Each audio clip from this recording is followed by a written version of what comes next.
Mainit pa rin sa Pilipinas, mahinang tropical wave posibleng magdala ng ulan sa lugar ng Visayas at Mindanao. Magandang araw Pilipinas, ito ang PNN Panahon News Network, ang inyong daily weather authorities sa bansa. Para sa real-time updates ng ating panahon, i-like, i-share at i-subscribe ang aming channel. Salamat sa inyong suporta. Mga kababayan, ngayong araw ng Thursday, April 23, 2026 na po tayo. Narito ang ating update sa panahon. Patuloy ang matinding init sa malaking bahagi ng bansa. May mga pag-ulan sa Northern Luzon dahil sa instability o terrain effect. May minomonitor na mahinang tropical wave sa silangan, ngunit wala pang banta na bagyo na papasok sa ating bansa. Mga kababayan, ang pinakamahalagang balita ngayon sa ating bansa ay patuloy na matinding init sa maraming bahagi ng ating bansa. Sa mga susunod na araw, asahan pa rin ang temperatura sa kalagitnaan na umaabot sa 30 degrees Celsius at ang heat index na lagpas sa 40 degrees Celsius sa ilang bahagi ng Visayas at Luzon. Mainit at maalinsangan na panahon, partikular naramdam ang init sa lugar ng Metro Manila, Central Luzon, Cagayan Valley at Visayas. Sa Metro Manila, lalo nang tumitindi ang init dahil sa tinatawag nating urban heat island effect, kung saan mas mabilis umiinit ang lugar, ang mga lungsod dahil sa dami ng konkretong gusali, kalsada at kakulangan ng mga puno. Bagamat mainit sa malaking bahagi ng bansa, may mga naitalang pag-ulan sa ilang lugar tulad sa Cordillera Mountains, Cagayan Valley, hilagang bahagi ng Luzon. Ang mga pag-ulang ito ay dulot ng localized instability, mountain uplift at moist easterly winds. Kapag ang mamasa-masang hangin ay tumama sa kabundukan, napipilitang umakyat ang hangin, ito ay lumalamig at bumubuo ng mga ulap na nagdudulot ng pag-ulan na tinatawag nating orographic lifting. Magandang balita sa ating mga kababayang magsasaka, ang mga pag-ulang ito ay malaking tulong sa ilang lugar, lalo na sa mga sakahan sa bandang Northern Luzon. Sa mga nakaraang linggo, nakaranas ng mainit na panahon, kakulangan ng ulan at tuyong lupa.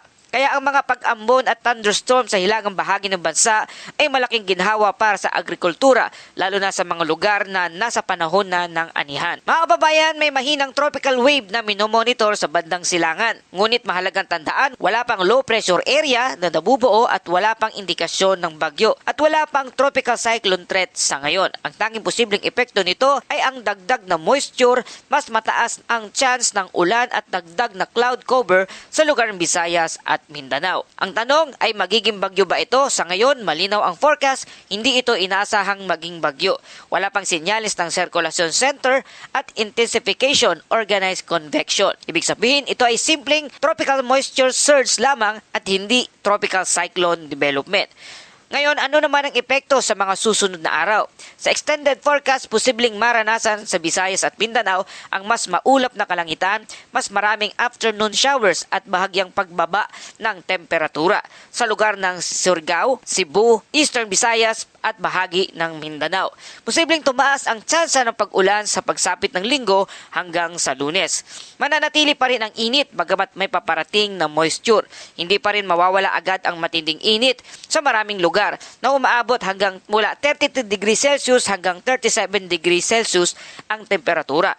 Habang ang heat index naman ay posibleng higit pa sa 40 degree Celsius. Ang mga pag-ulan ay pansamantala lamang at hindi sapat para mawala ang init sa kabuuan ng ating bansa. Kalmado ang dagat sa karamihan ng ating karagatan. Sa usaping karagatan, slight to moderate seas pa rin sa karamihan ng coastal waters. Wala ring inaasahang malalakas na pag-alon mula sa tropical wave dahil sa mahina ito at walang malakas na sirkulasyon. Mga kababayan, ang pinakamahalagang dapat tandaan ay ito, hindi bagyo ang pangunahing banta sa ngayon, kundi ang matinding init.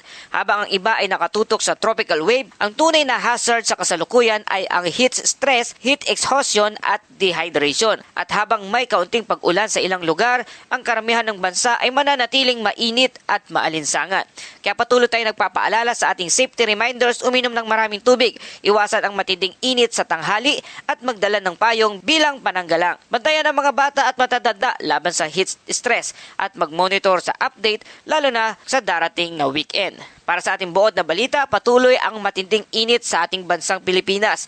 May localized rain sa bandang Northern Luzon at may mahinang tropical wave na nakikita o nabubuo sa bandang Silangan. Hindi ito magiging isang bagyo at posibleng tumaas ang ulan sa Visayas at Mindanao sa darating na linggo. At dako naman tayo sa ating Bible verse of the day mula sa Nahum chapter 1 verse 7, ang Panginoon ay mabuti, isang kanlungan sa araw ng kabagabagan. Sa init, mga kababayan, sa init man o sa unos, ang Diyos ang ating kanlungan at lakas. Sa bawat pagbabago ng panahon, lagi tayong may matibay na masasandalan. Ang ating Panginoong Hesus na kailanman ay hindi tayo iiwan. Patuloy tayong iingatan at proteksyonan sa lahat ng pagkakataon ang mga anak niyang nagtitiwala sa Kanya. At yan po ang ating update sa panahon.